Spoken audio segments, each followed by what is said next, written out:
వేల మందిని ప్రొఫెషనల్స్ గా మార్చిన ఇనోమాటిక్స్ తో మీరు కూడా మీ డ్రీమ్ కెరియర్ ని ఇప్పుడే స్టార్ట్ చేయండి. మొన్న కే ర్యాంప్ సినిమా రిలీజ్ అయినప్పుడు ఇదేమిటమ్మా మాయా మాయా అనే పాట మొత్తం రెండు తెలుగు రాష్ట్రాలు కాదు యుఎస్ మొత్తం బయట దేశాల్లో కూడా ఒక ఊపు ఊపేసింది. ఎన్ని సంవత్సరాలు ఇప్పుడు రాశారు మీరు ఆ పాటని? ఆల్మోస్ట్ అది టీనేజ్లోనే 18 సంవత్సరాలు డిగ్రీ ఆ స్టేజ్లోనే. అప్పుడు దాని సక్సెస్ని ఆస్వాదించి నాకు అప్పుడప్పుడు అనిపిస్తూ ఉండేది. ఎప్పుడైనా నేను ఏదైనా ఫీల్ అయితే నేచర్ మళ్ళీ నాకు ఏదో రకంగా దాన్ని రిపీట్ చేసి మళ్ళీ నాకు ఇచ్చేస్తుంది. ఇప్పుడు అరే నేను అనుకున్న ఇండస్ట్రీకి పోదామా అసలు అని అనుకున్న టైంలో లేదురా నువ్వు ఉండాలి అని చెప్పి అలా ఉంచి ఇప్పుడు ఎక్కడికి వెళ్ళినా కూడా చరణ్ అర్జున్ అది ఇది అని అంటుంటే అరే మా ఎందుకోసమైనా కొద్దిసేపట్లో నేను వెళ్ళిపోతే కష్టమయ్యేదేమో అని ఒక ఫీలింగ్ వస్తుంది. అలాగా ఈ ఇదేమిటమ్మ పాట, ఈ స్టైల్ సినిమాలో మెరుపై సాగరాలు, ఇలా డాన్ సినిమాలు, ఈ పాటలన్నీ వచ్చినప్పుడు ఇంత సోషల్ మీడియా ఉండుంటే బాగుండేదేమో, ఇలా రీల్స్ ఇలాంటివి ఉంటే బాగుండేదేమో. నేను అప్పుడెప్పుడు నాకు పెద్దగా దాని సక్సెస్ని ఎంజాయ్ చేసే వయసు కాదు, దాన్ని ఎలా ప్రమోట్ చేసుకోవాలో తెలియదు. అప్పుడు వచ్చినాయే అని అప్పుడప్పుడు అనుకునేవాడిని. ఇప్పుడు చూస్తే అవన్నీ మళ్ళీ మెరుపై సాగర్ ఇన్స్పిరేషన్ సాంగ్స్ అంటే మెరుపై సాగర్ వస్తూ ఉంటుంది షార్ట్స్లలో. ఇదేమిటమ్మా అయితే ఇంకా మీరు చెప్పినట్టు అది మొత్తం ఊపేసింది. అది నా మొదటి పాట అవ్వడం. అది ఏమంటే ఎప్పుడో 15-20 ఇయర్స్ బ్యాక్ వచ్చిన పాట అది. ఎక్కడైనా మనం వెళ్ళి ఆ పాట నేను రాసానని చెప్తే అది ఇప్పుడు ఈ జనరేషన్ వాళ్ళు కొందరు తెలిసి ఉండకపోయేది. కానీ కే ర్యాంప్ వల్ల ఆ పాట మళ్ళీ ఇప్పటి వాళ్ళకు కూడా తెలిసిపోయింది. అది ఇప్పుడు చిన్న చిన్న పిల్లలకు కూడా ఆ పాట తెలుసు. సో నేను అదే పాట నాది ఫస్ట్ పాట అంటే ఓహోనమ్మ నిన్న మొన్నే వచ్చాడు అన్నట్టే ఉంటుంది. అది ఎవరన్నా ఫోన్ చేశారా కే ర్యాంప్ యూనిట్ నుంచి కిరణ్ అభవరం గారు కానీ? సో ఈ పాట ఇంత యూజ్ అయింది కదా వాళ్ళకి, అంటే ఎవరు చేయలేము, మరి నాకేం చేయలేదు. డిసప్పాయింట్ అయ్యారా? అంటే లేదు, నేను సక్సెస్ని ఎంజాయ్ చేస్తాను బ్రదర్. సక్సెస్ని నేను అంటే అది సక్సెస్ అయింది కదా, వాళ్ళు ఆ పాటను వాళ్ళు ఆ సినిమాలు పెట్టుకోవడం వల్లనే అది సక్సెస్ అయింది. అది చాలా, అంతకంటే నేను కూడా ఏమి ఎక్స్పెక్ట్ చేయలేదు. అండ్ మీరు చాలా ఇంటర్వ్యూలో చెప్పారు శంకర్ గారు తీసుకెళ్ళి వందేమాతరం శ్రీనివాస్ గారికి పరిచయం చేశారు అని చెప్పేసి. అయితే అసలు శంకర్ గారికి శంకర్ గారికి మీరు ఎలా పరిచయం అయ్యారు, మిమ్మల్ని ఎలా గుర్తించారు? ఇది ఎవరు అడగలేదు, మీరు ఎక్కడ చెప్పారు? అంటే నేను అక్కడ నల్గొండలో ఉన్నప్పుడే జన్మభూమి కార్యక్రమాల్లో నాకు అవార్డు వచ్చిండే, పాటల స్టేట్ లెవెల్ అవార్డు వచ్చింది.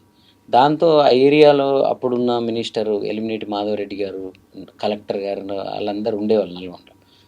ఒక చిన్నపాటి సెలబ్రిటీ నిన్న అక్కడ టౌన్లో. ఓకే, నేను ఫోటో స్టూడియోలో అక్కడిక్కడ పనిచేస్తూ ఉండేవాడిని. మ్యూజిక్ అది నేర్చుకుంటూ ఏదో అక్కడ లోకల్తో పాటలు పాడుతూ ఉండేవాడిని. ఎక్కడ ఏ ప్రోగ్రామ్ అయినా కూడా నన్ను వచ్చి తీసుకెళ్ళే వాళ్ళ ఎంఆర్ఓ వాళ్ళు వచ్చి కార్లు ఎక్కించుకొని తీసుకొని పోవడము. ఆ లోకల్లో కొంచెం బాగుండేది. అలాగే శంకర్ అన్న కూడా భద్రాచలం 50 days సినిమా ఫంక్షన్కి అక్కడ జరిగింది టౌన్ హాల్లో, నల్గొండలో టౌన్ హాల్. మామూలుగా ఆయన డైరెక్టర్ కాబట్టి అందరు పాటలు పాడుతూ ఉంటారు కదా, అరే నువ్వు కూడా పాడరా అని నన్ను నెట్టారు.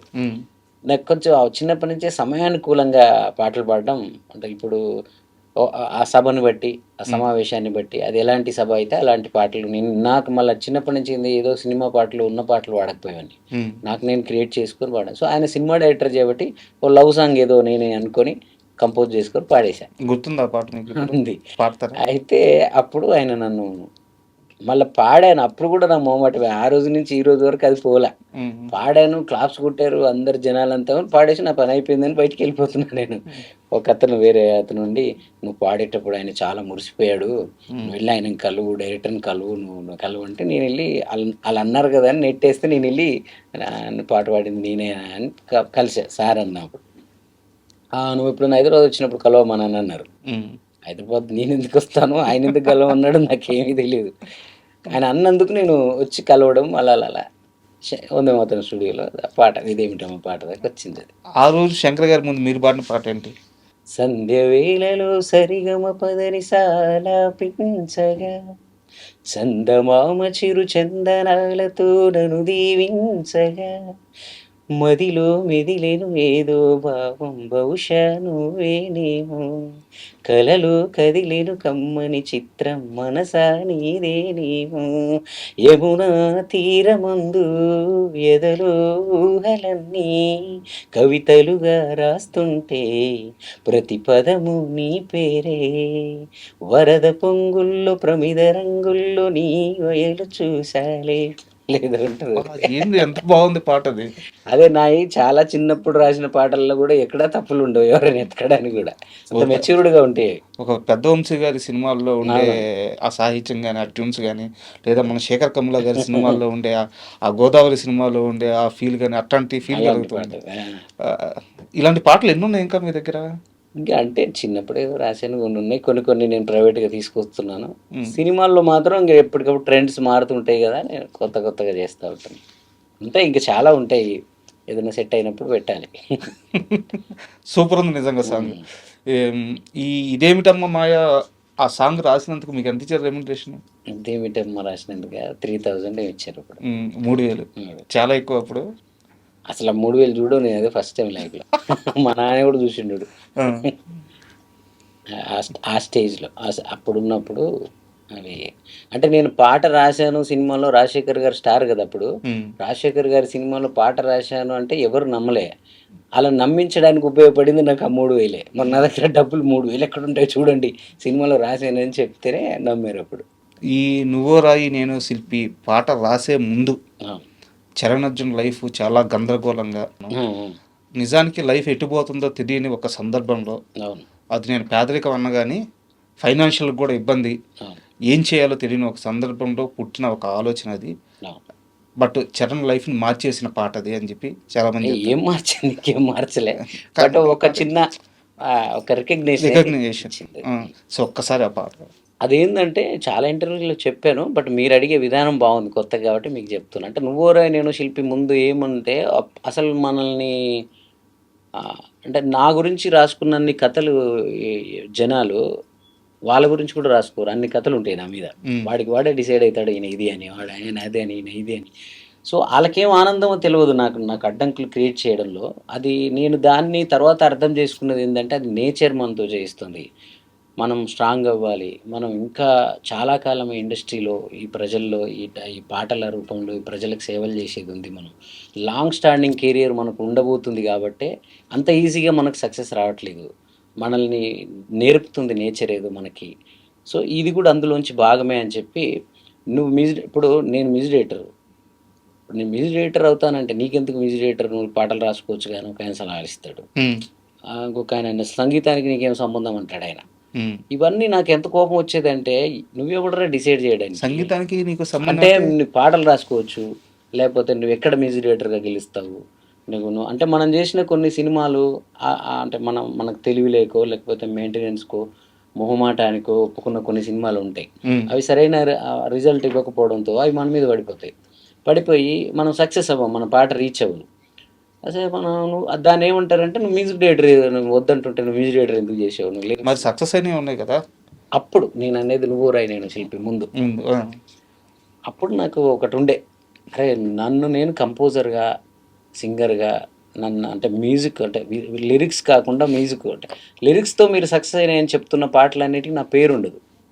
పెద్ద పెద్ద సినిమాల్లో ట్యూన్ నాదే ఉంటుంది, కంపోజిషన్ నాదే ఉంటుంది, అన్నీ నాదే. అది నా పేరు పడి ఉంటే అప్పుడే నా లైఫ్ మారిపోయింది. ఈ ప్రశ్న కూడా ఉంది. అడుగుతాను. సో అప్పుడు నేను నా పేరుతో నేను ఒక పాటని ప్రజలకు రీచ్ చేయలేనా. ఇప్పుడు వస్తున్న సోషల్ మీడియా యూట్యూబ్ను వాడుకొని నేను మిలియన్స్ తెచ్చుకోలేనా నా పాటలకి. అది సినిమా ద్వారా అవ్వట్లేదు, ఇప్పుడే వస్తుంది కదా యూట్యూబ్ వేదిక, దాని ద్వారా నేను ఎందుకు కొట్టలేనని. అందుకే మీకు నువ్వో రాయనేను శిల్పి సినిమాలాగానే ఉంటుంది పాట. అందరూ అంటారు అదేదో ఆయన ఫోక్ సాంగ్లు చేస్తాడు, ఆయన అవి చేస్తాడు. నేను ఎప్పుడు కూడా నేను ఎమోషనల్ సాంగ్స్ ఇవన్నీ యాజ్ టీజ్గా తెచ్చి సినిమాల్లో పెట్టుకునేలాగే ఉంటాయి తప్ప అవేదో ఫోక్ సాంగుల్లాగా ఉండవు నా పాటలు. కాకపోతే వాళ్ళకు సరదా మనల్ని తగ్గించడం, మన మీద ఒక మచ్చేసేసి మనల్ని ముందుకెళ్లకుండా మనల్ని ఆపడం అనేది చాలామందికి కొంచెం సరదా ఉంది.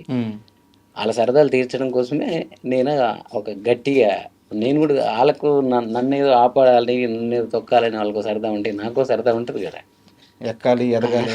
ఆ సరదాలోంచి పుట్టిన పాటే నువ్వు రాయి నేను శిల్పి. ఒకసారి నువ్వు రాయి నేను శిల్పి చెక్కుతున్నంతసేపు, నిన్ను నేను చెక్కుతున్నంతసేపు, ఆ తరువాత అంటారంతా నిన్ను దేవుడని, నేను అంటరాని వాడిని, నీ గర్భగుడినే కట్టేటప్పుడు నేను పెద్ద మేస్తిరి, అది పూర్తయ్యాక లోనకొస్తా ఉంటే నన్ను బయటికి తోస్తివి. నువ్వు రాయి నేను శిల్పి, చెక్కుతున్నంతసేపు నిన్ను నేను చెక్కుతున్నంతసేపు. మనసుకి And for more videos, Please subscribe to iDream. Please subscribe to iDream. Please subscribe iDream. And please subscribe to iDream. For more videos, subscribe to iDream. please like, share, and subscribe to the channel. Congratulations, iDream. subscribe to iDream. Subscribe to iDream. So, subscribe to iDream Media. iDream ki iDream team andarki huge congratulations. Please subscribe iDream Media. Please subscribe to iDream. Subscribe iDream. Please subscribe to iDream. iDream అంటే నా కళల channel subscribe చేసుకున్న నోరు తిరుగుతలేదు, మీరైతే గంట గుర్తు కొట్టండి. For more such videos, please subscribe to iDream. Subscribe to iDream. Please subscribe to iDream. Please subscribe iDream Media. Please do subscribe to iDream. Please subscribe to iDream Media. For best entertainment and information, please subscribe iDream. And don't forget to subscribe to iDream.